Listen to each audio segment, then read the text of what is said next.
Hello everyone, welcome to MPug's live session today.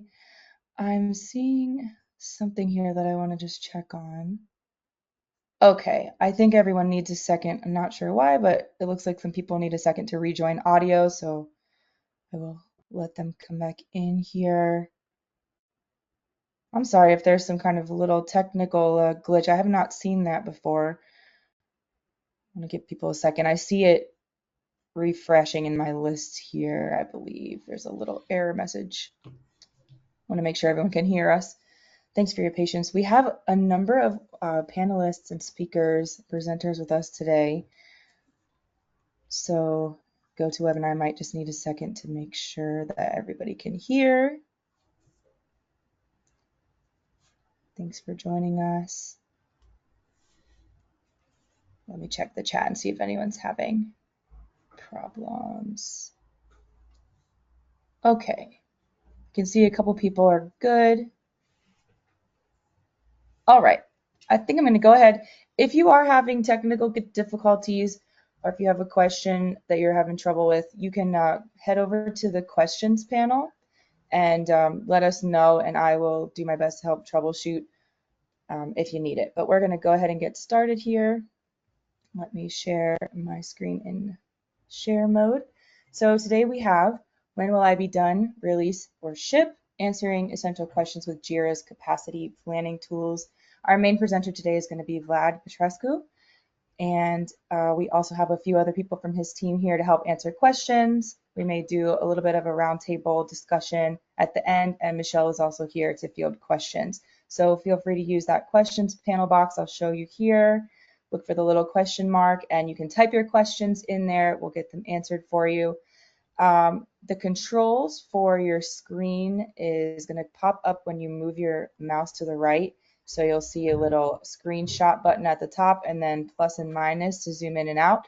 Vlad is going to be showing some demonstrations on his screen at a certain point in the presentation. If you need to see something closer, or if you want to see a full screen, you can press the little expand button there. But just so you know, you can go ahead and use those controls.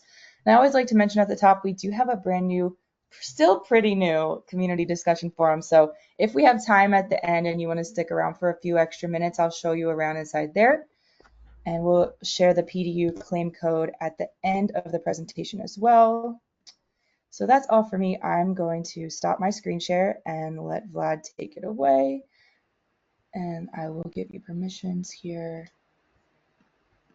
Okay, you should be able to present. Okay, thank you, Morgan. Can you see my screen? Yes, it looks good. Loud and clear. Hey, everybody, good to be back for another presentation. This presentation is about Jira and its capacity planning tools. So what we'll be discussing about today is capacity management.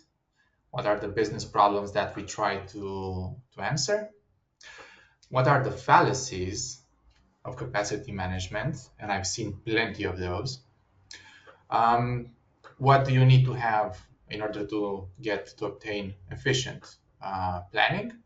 And then I'm going to talk to you and show how capacity planning can be done in Jira. We're just going to do the basic scenario, no out of the box, no functionalities that are not out of the box. So the functionalities will be limited, but I'm going to talk to you about that when we get there. A bit about myself. I'm a technical director at Enverso and a certified Atlassian consultant. I have experience of more than 15 years as a technical program manager, Scrum Master, and also CTO of an Atlassian partner. I've been working with the Atlassian tools for about 10 years, maybe now, as a user, administrator, implementer, and you name it. I'm going to start with some useful links. If you need any help, Enverso is here to help you, to assist. You can go to this URL, which I'm going to paste in the chat, or also you can send me an email, vlad.petrescu@enverso.com. What I can offer is a free 60 minutes session with me or one of our solution engineers.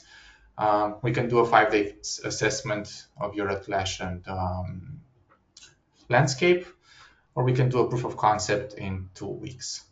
Also, there are some useful URLs. You can try Jira for free if you haven't done so already. It's free up to, I think, 10 users.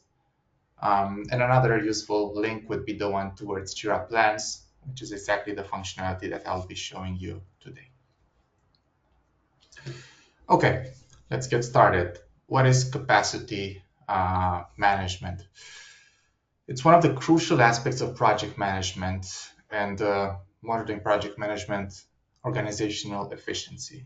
It focuses on ensuring that your company has the right resources, so resources in the right amount, that would be quantity, and in the right time, at the right time, so you can meet demand. So you have three aspects: quality, quantity, and also time. No matter what technology, what methodology you use, be it agile, waterfall, a mix of the two, or something completely different, capacity planning is essential. So you cannot go around it. It will help you avoid overloading teams and ensuring sustainable work pattern. It's so much more than numbers and resources. It's not like adding more people, adding more servers. It's about solving real business problems. Most companies that I've seen face challenges when it comes to aligning your capacity with demand. Um, and of course, everybody knows about what that can lead to, missed opportunities, even financial losses in some cases.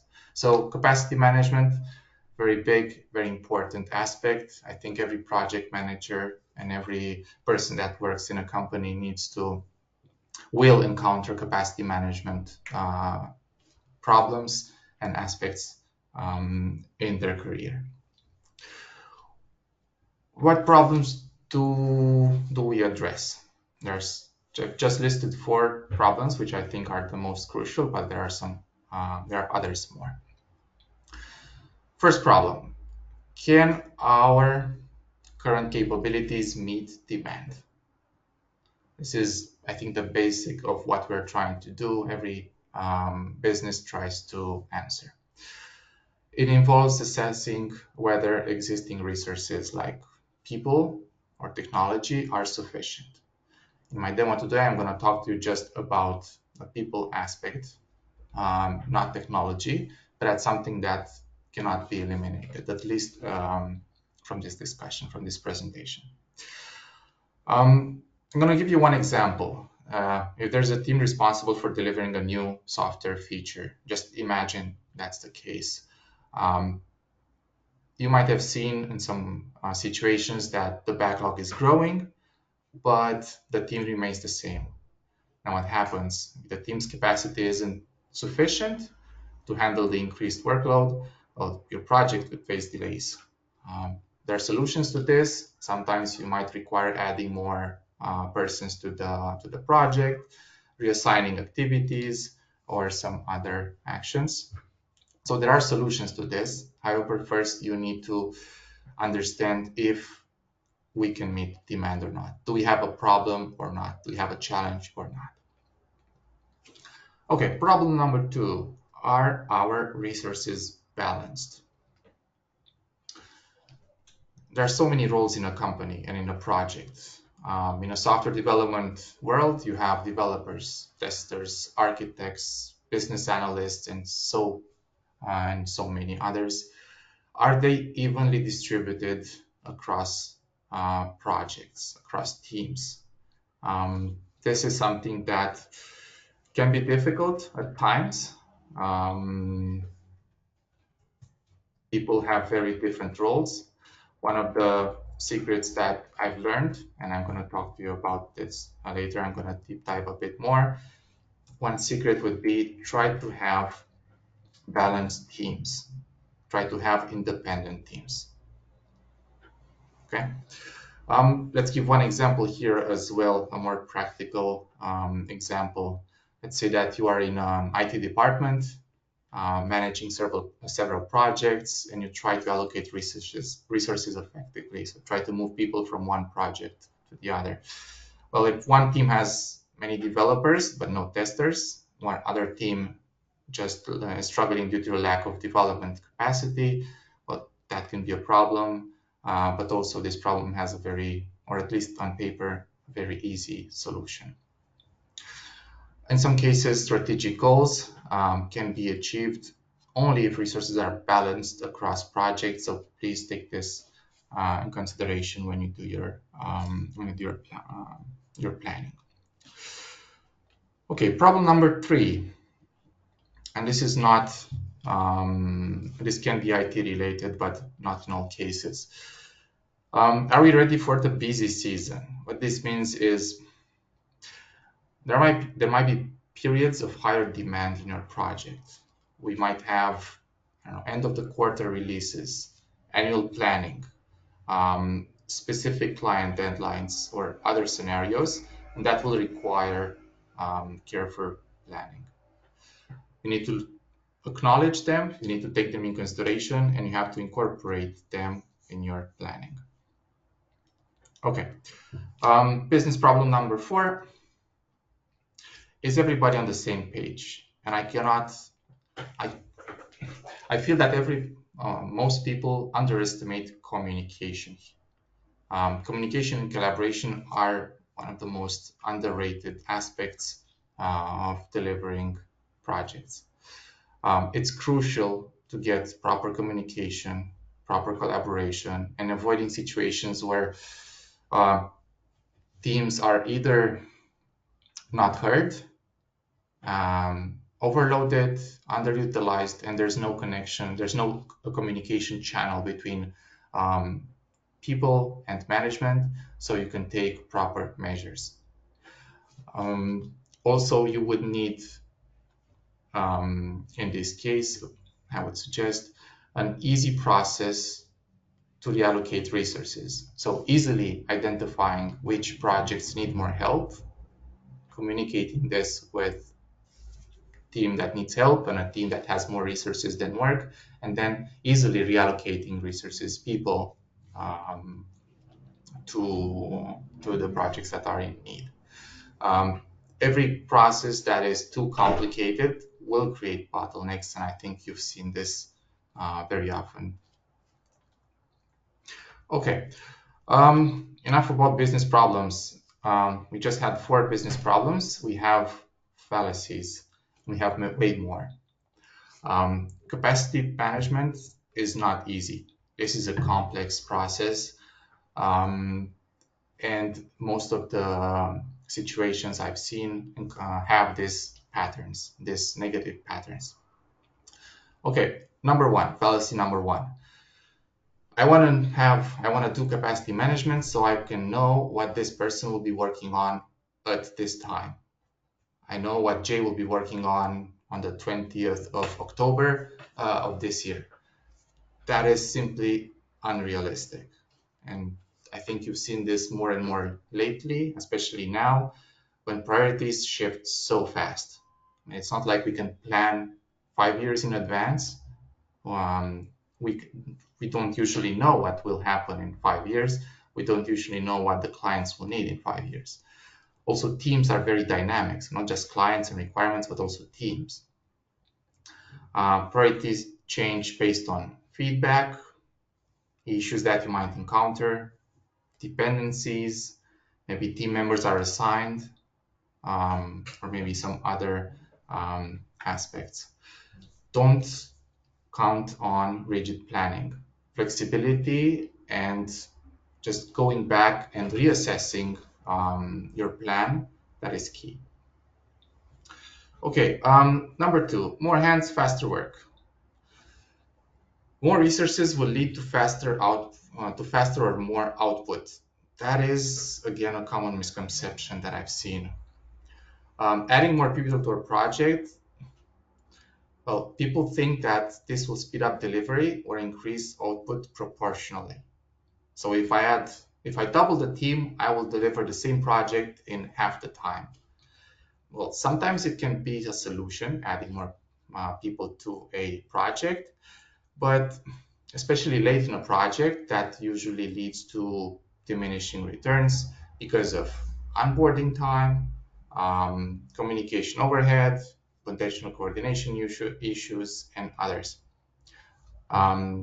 I would like to give an example. In this case, if a car goes from A to B in 5 hours, I think it's not realistic to think that 5 cars will go the same route in 1 hour. And I've seen this. I've seen this in the past, and I think it's one of the best examples of linear scaling. Okay, one size fits all. Now, a single approach to capacity planning will not work across all teams and projects. Every team is different. They have different needs. They work in a different way, and also projects have very different requirements. For example, a highly specialized team that only offers 24/7 support, they may require a completely different approach than a development team. Maybe one team works in Scrum, one team in Kanban, one thing is something in a different methodology. Your planning must be tailored to a specific context. Every team, every project may be different. Okay, culture doesn't matter. Corporate culture, this is a beast. And this is a beast that's very difficult to change. Corporate culture influences how teams work, communicate, and manage time.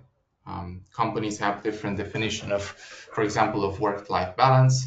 And while in some companies, a 60% allocation is enough, for others, nothing less than 100% is expected. It's very important to understand your company. It's very important to understand your work environment. And it's very to communicate clearly your expectations. Overloaded teams that they can result in higher turnover and long-term problems.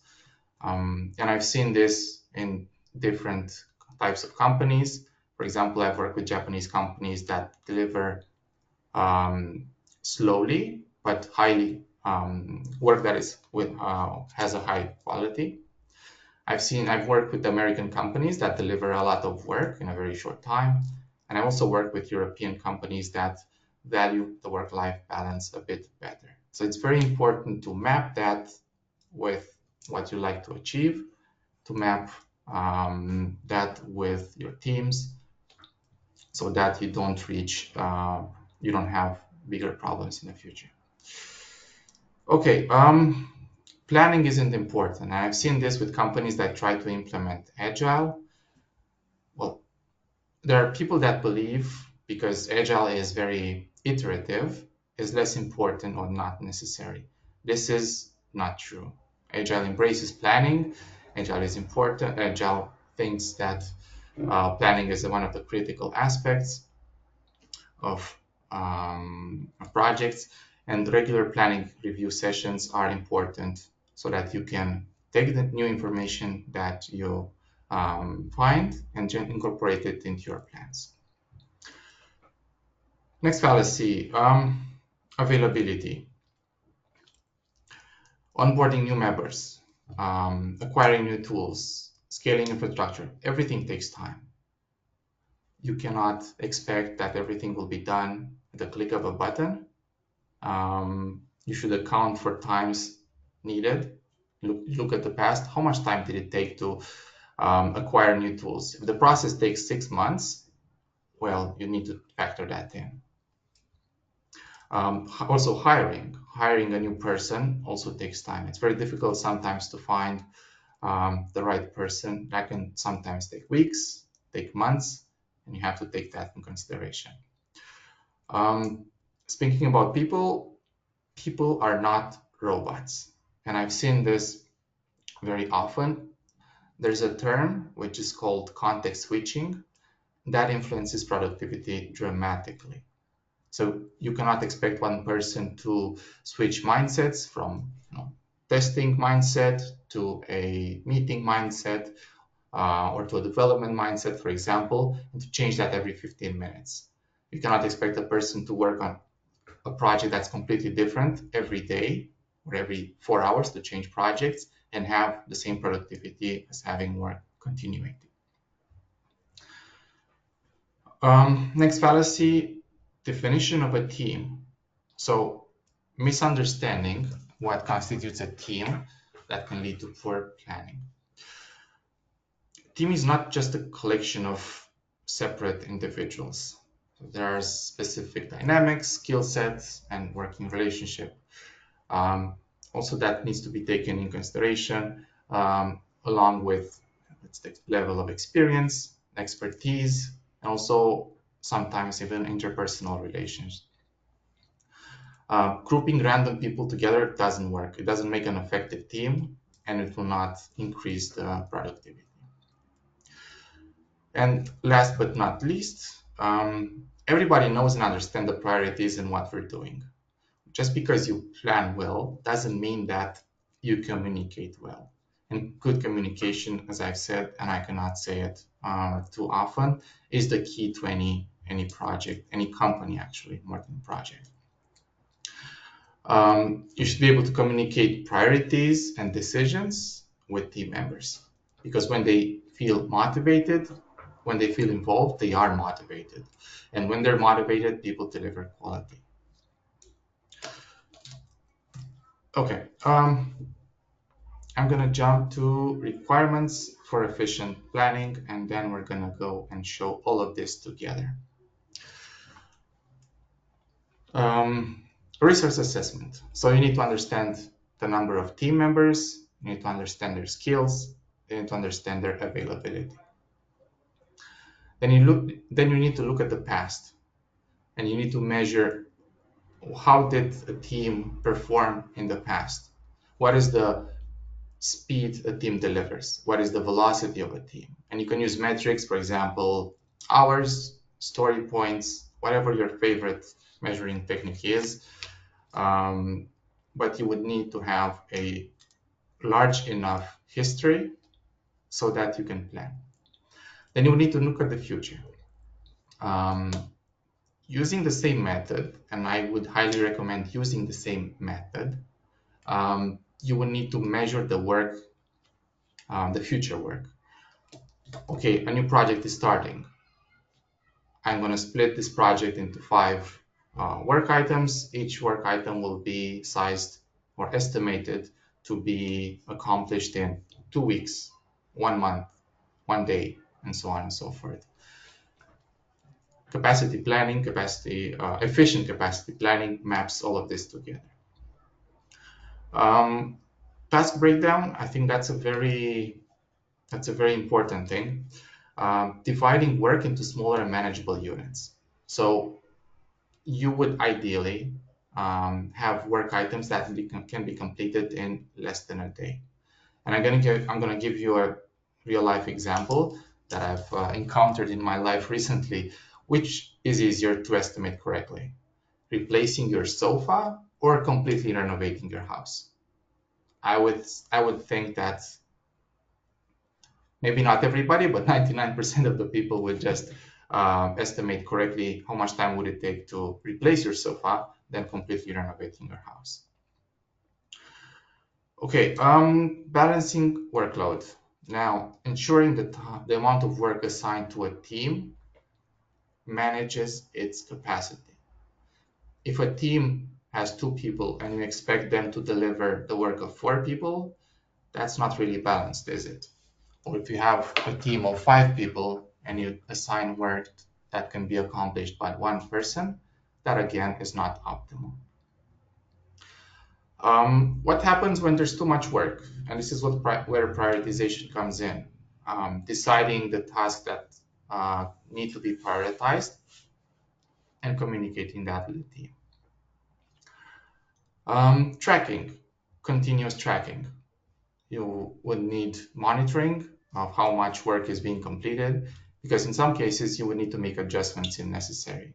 If you've planned the release in December of this year and you've reached already October and you haven't even completed half or a quarter of the work, you're going to need to make adjustments to the plan.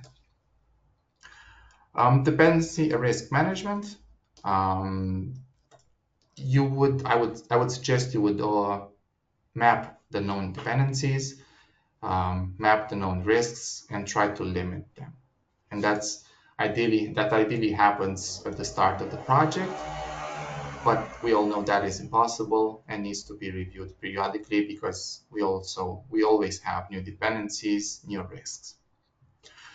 Last but not least, one that I have not added to this list is a correctly designed team structure. Now, as I've said before, in a perfect world, and at least especially in agile projects, you are encouraged to have independent teams, or at least as independent as possible. That would limit the amount of dependencies. Team A is not as much dependent on others than if you have highly coupled teams. Take that in consideration when you design the teams. There's a higher chance of delays when you have tightly coupled teams, and the higher the company, the more complex the project, the more this becomes a problem.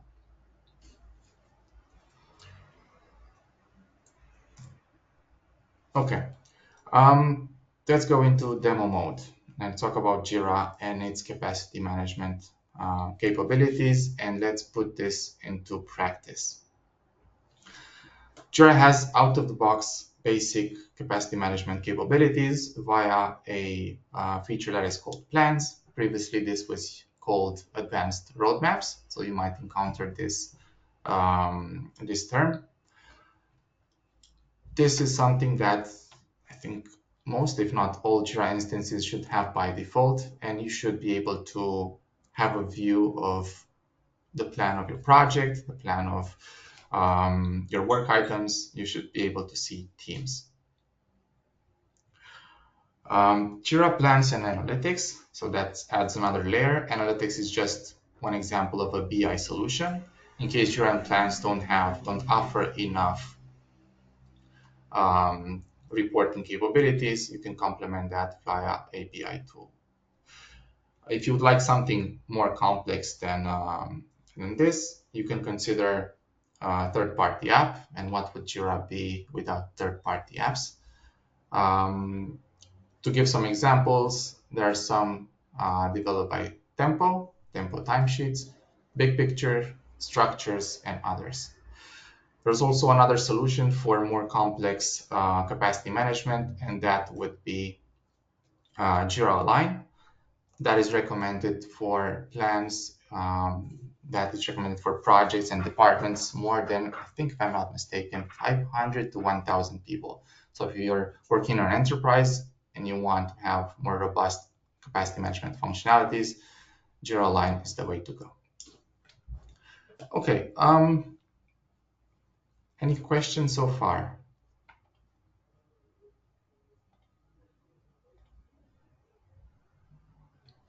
Okay, no questions. I'm gonna. No questions so far, Vlad. Okay, let's go into demo mode. We have here one Jira project. This is work that came all of a sudden. We need to deliver this project, and we need to estimate how much time it will take, and we also need to understand how many people we need in order to deliver by, say, end of next year. It's a very simple project. It's a very simple scenario. I'm not going to talk about work breakdown and best practices. Ideally, you would have all of these work items split so that they are feasible, they are doable in less than 1 day. You might see some in my example that have a 7 days, 10 days, or even more estimate. However, this is just for demo purposes. So this is not a demo of how to set up correct projects. I'm not going to go into methodology, Scrum and Kanban. I'm just going to tell you that this simple project has a very simple workflow to do in progress done. I don't have sprints. I don't have story points. I estimate everything by time. I'm trying to make this as simple as possible. Before we start on a project, ideally you would try to estimate as good as possible your items. You cannot plan correctly if you don't have estimates. And we all know that estimates are not fixed in stone, they change. but at least in this case, we have a clear baseline. We have here the original estimate. For example, this case, we have this task, this activity that is estimated to be accomplished in 3 days and 6 hours. And I'm going to take one more. This one, the same, is in, well, 25 weeks. Well, that is a lot. So definitely in a real life scenario, I would highly suggest you break this down into multiple, into smaller chunks, multiple smaller chunks. Okay, so this is what we want to achieve. We want to estimate this project. Jira has a nifty functionality called plans, and I've already created a plan, which I will share with you. And you can see that on the top header of the screen. There are multiple plans that you can create and you can play around with so you can test your scenarios. Okay, this is a normal plan. This is a plan where I've imported all of the work from that specific project. We have a list of tasks here, and we have a timeline view of all of the work items. I've included here some columns which I think are important. We have a start date, a due date, and some estimates. The estimates is just the original estimate that we've seen. Already I can see that some of the items have been planned, and I can move this plan around. What's very important is that whatever changes I'm making by default don't get saved into Jira. So I can play as much as I want. I can test as many hypotheses I want without making changes to Jira, without impacting and sending updates to the involved team members. That gives me a way to find the best solution, find the best plan, and only save that, only put that into action when I have something that I think is feasible.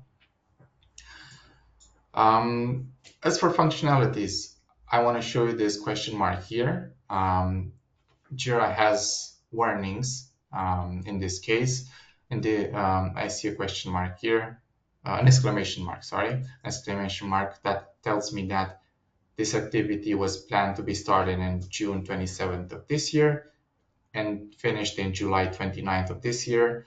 This is not done, this is not complete, so already we are delayed. I can move things around, and that will change my start date and my end date, and that will be reflected once I save my changes. You will also see these lines, and these are dependencies. In this case, I have a highly dependent project. Usually many activities depend one on another, and you might have dependencies that are resolved concurrently or sequentially. And in this case, I'm just going by default, and I can only start on an activity if I have completed all of the previous items that block my current activity. Okay, now let's build some teams. In my case, in my scenario, I have just one team. I'm gonna go to teams. I have a team with three team members. In order for Jira to help me, I need to give it some input. In this case, I created a team with 3 members, and I said that the capacity in weekly hours is 75 hours. That is 25 hours per person. 25 times 3, and that's 75. Why 75? Because a work week usually has 40 hours. Well, why 25? Because a work week usually has 40 hours for each person. This is where we're talking about Jira limits. Out of the box, we don't take in consideration holidays, but we also don't take in consideration the amount of time that people are working on, and people just from time to time they have meetings, and as I've said, they're not 100% productive. Context switching and other factors. And I've said, looking at the past, a person is just delivering 25 hours every week, and I'm going to average that and consider this my target. So I have a team with 3 people, and I will try manually to say, okay, I'm going to assign this work to team 1, this work to team Jedi, this work to team Jedi. Now I have a huge list here. I have maybe 60, 70 work items, and I also try to plan work. That will take me so much time. So what Jira has is some auto schedule capabilities, and I'm going to go to auto schedule, and this will show me what I can achieve with the current team and with the current work. I'm going to preview my results and accept my changes. Again, this is not something that's being propagated in Jira. Now, with my current team of 3 people, I can deliver this project. I'm going to the right too much.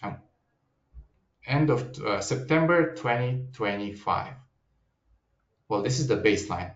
We know that this is not fixed in stone. We can move things around, but it gives me a baseline of when I can deliver. September of 2025 is too late. And you might consider, in some cases, you know what, I will add one more team. I will add a few more people to help this out. So I'm gonna add one more team. That is a completely different team to the first one. I'm gonna make it visible just to this plan because I don't know if I like this team. If I don't know if this team will stay, I just am doing this for estimation purposes. And I'm gonna call the first team was called Jedites. I'm gonna call the team Siths. Okay, so team Sith. I'm gonna add J and myself. Select the project.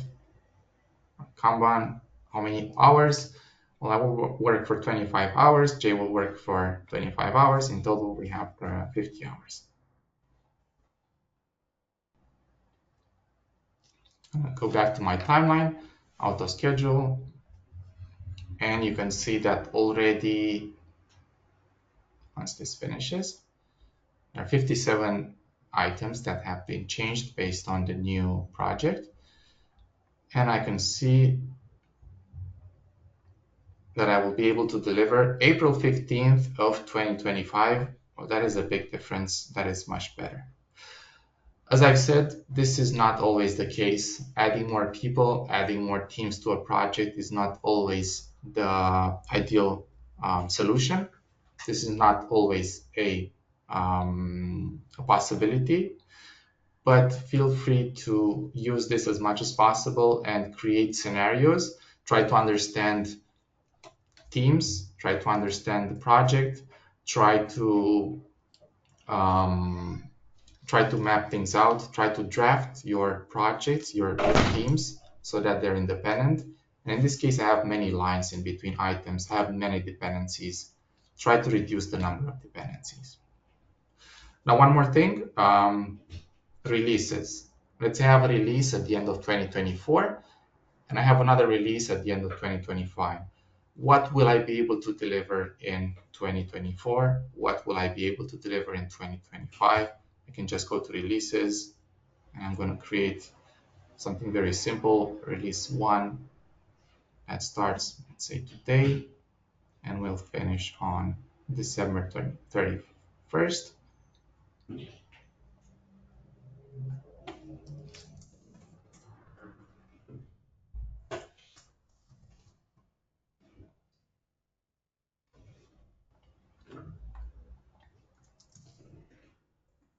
going to add release B for the year 2025. This will start on the 1st of January and will end on the 31st of January 2025. So each release in this case represents 1 year.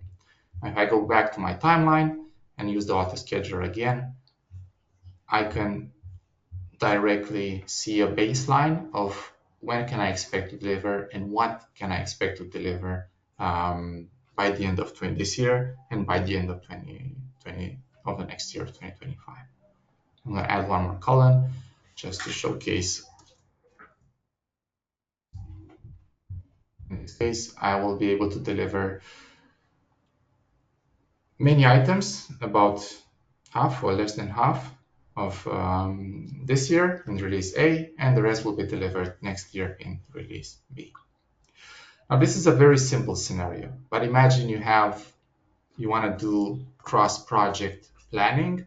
You want to plan work that will be accomplished by a whole department. You have 5 teams, you have 10 teams, you have 10 projects, you have 15 projects.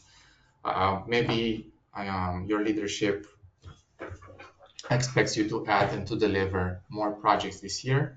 You can use these basic timeline functionalities and basic plan functionalities to understand, are the plans feasible with the people that are working? Is this something that we can deliver? Do we need more budget? Do we need more people? Do we have all that it takes?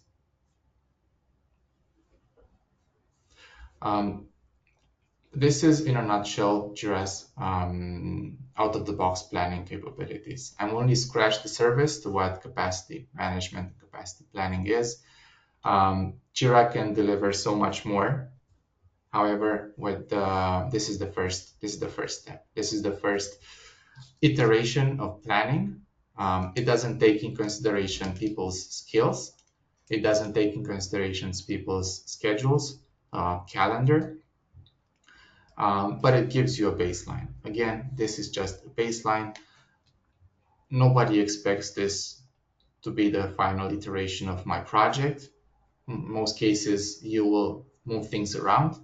You will change priorities, but it gives you some starting point. After you're done with the starting point, after you're happy with the delivery of this project, you can just review the changes, and they will be propagated in Jira. Not before, because I'm not sure, because I want to plan scenarios, because I want to see how adding new team members impacts my plan and what my deliverables are. This was the presentation of Jira basic functionalities. Do we have any questions? Do you encounter these scenarios in your work? If so, what other problems did you see? What other common patterns have you encountered? And how did you address them? What are your challenges? And that's something that we can talk about in the next 10 minutes.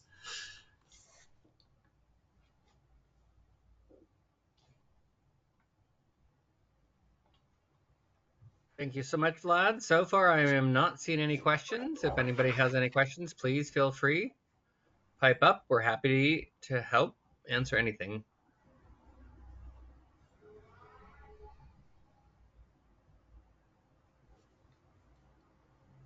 If not, we can give you back 15 minutes to your day. Morgan, any last minute details? Yeah, be happy to wrap it up here. I just wanted to double check on my end and make sure we didn't have any questions coming in. We are running early today, so definitely plenty of time for Q&A if anyone wants to chime in. In the meantime, I'll go ahead and share the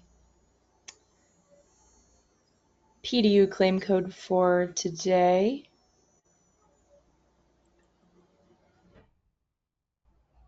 Getting my right page up. Okay.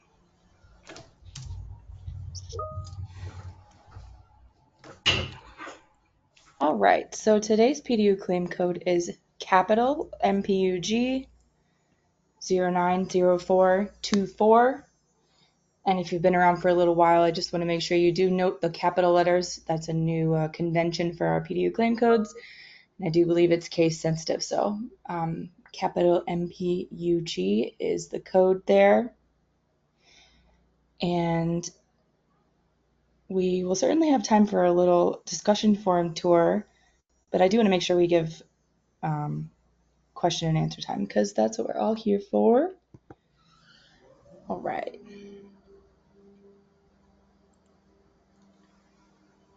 Let me look back over here.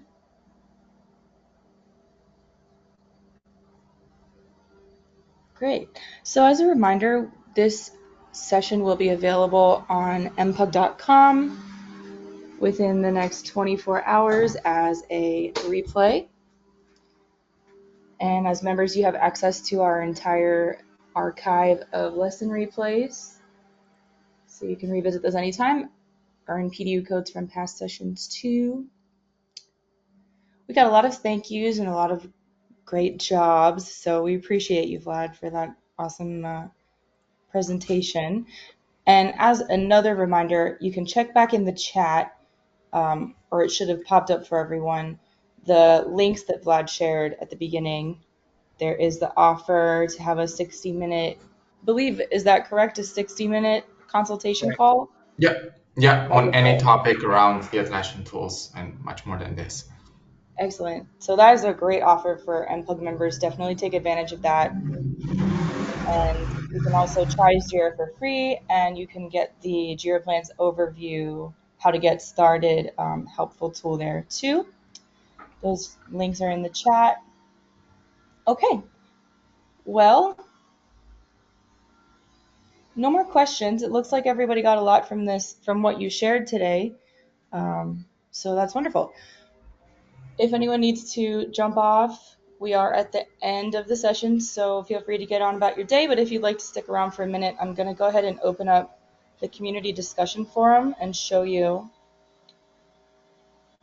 what that looks like. And also, I'm going to cut the recording off, but keep us in the session so it's nice and contained. So I'm going to stop recording, and thank you again, everyone. But you can stick around for the tour of the discussion forum.